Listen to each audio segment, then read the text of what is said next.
दोस्तों स्वागत है आप सबका। आज हम सीटेट के लिए पावलोव का शास्त्रीय अनुबंधन का सिद्धांत पढ़ेंगे दोस्तों, जो कि परीक्षा में बार बार इससे रिलेटेड प्रश्न रिपीट होते हैं दोस्तों। चलिए दोस्तों आइए देखते हैं इस टॉपिक को। पावलोव का शास्त्रीय अनुबंधन का सिद्धांत दोस्तों, रूसी मनोवैज्ञानिक थे दोस्तों इयान पावलोव, जिनका जन्म 26 सितंबर 1849 को हुआ था दोस्तों।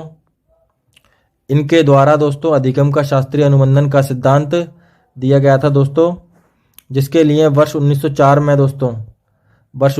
में इनको चिकित्सा के क्षेत्र में नोबेल पुरस्कार दिया गया था दोस्तों। पावलोव एक ऐसे मात्र मनोवैज्ञानिक हैं जिन्हें नोबेल पुरस्कार प्राप्त हुआ दोस्तों।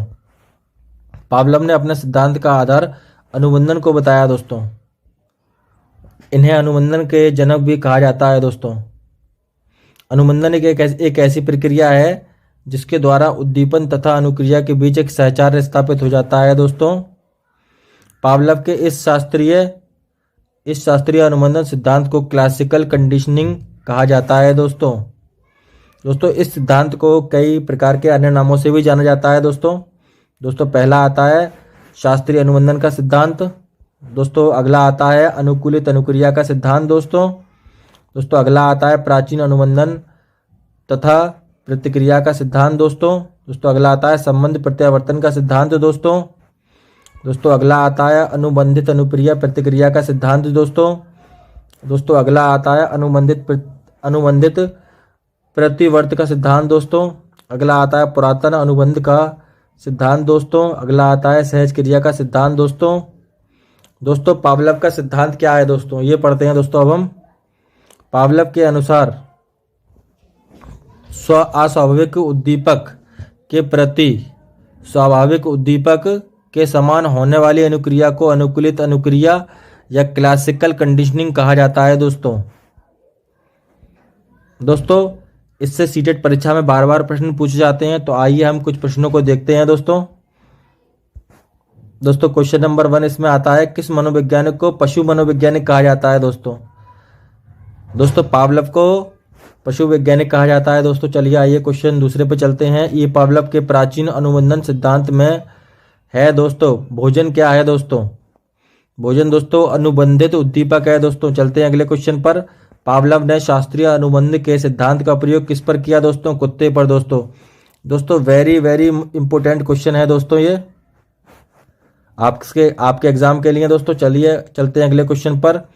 मैं अपनी चाबियों को मेरे टेलीफोन के पास खुटी पर टांगता हूँ। अब मैंने चाबियों के रखने की जगह बदल दी है, फिर भी मैं चाबियां लेने खुटी के पास ही जाता हूं दोस्तों। यह उदाहरण किसका है दोस्तों? यह उदाहरण अनुबंधन का है दोस्तों। चलते हैं अगले क्वेश्चन पर। निम्नलिखित में से शास्त्रीय अनुबंधन का उदाहरण है दोस्तों। इसका ऑप्शन नंबर सी सही होगा। कुत्ता घंटी बजने पर लार टपकाना सीख लेता है दोस्तों। चलते हैं अगले क्वेश्चन पर। पावलोव के क्लासिकल अनुबंधन सिद्धांत हेतु कौन सा कथन सही है दोस्तों? इसका ऑप्शन नंबर ए सही होगा दोस्तों। स्वाभाविक उद्दीपक के प्रति स्वाभाविक प्रतिक्रिया करना दोस्तों। चलते हैं अगले क्वेश्चन पर। सीखने के एसार सिद्धांत की निम्न में से कौन सी उपयोगिता है दोस्तों? जिसका ऑप्शन नंबर दोस्तों डी सही होगा। मंदबुद्धि बालकों को पढ़ाने में मदद करता है। गंभीर चिंतन वाले विषयों के अध्ययन में उपयोगी है दोस्तों। बालकों में अच्छे आयतों का निर्माण करता है दोस्तों। चलते हैं अगले क्वेश्चन पर। पावलोव के अनुबंधन प्रयोग में केवल ध्वनि को उपस्थित करने पर होने वाली अनुक्रिया को क्या कहते हैं दोस्तों? इसका ऑप्शन नंबर बी सही होगा। अनुबंधित अनुक्रिया दोस्तों। चलते हैं अगले क्वेश्चन पर। पावलोव किस देश के मनोवैज्ञानिक थे दोस्तों? ये रूस के मनोवैज्ञानिक थे। वेरी मोस्ट इंपोर्टेंट क्वेश्चन है दोस्तों आपका ये पेपर के लिए दोस्तों। चलते हैं अगले क्वेश्चन पर। निम्न में से कौन सा अधिगम सिद्धांत पूर्णवरल को महत्वपूर्ण मानता है दोस्तों? इसका ऑप्शन नंबर डी सही होगा दोस्तों। थॉर्नडाइक का संबंधवाद सिद्धांत भी मानता है। स्किनर का क्रिया प्रसूत, पावलोव का अनुबंधन सिद्धांत दोस्तों अगर वीडियो अच्छा लगा हो तो चैनल को लाइक कीजिए, सब्सक्राइब कीजिए, शेयर कीजिए दोस्तों। मिलते हैं आपसे अगली वीडियो में। धन्यवाद।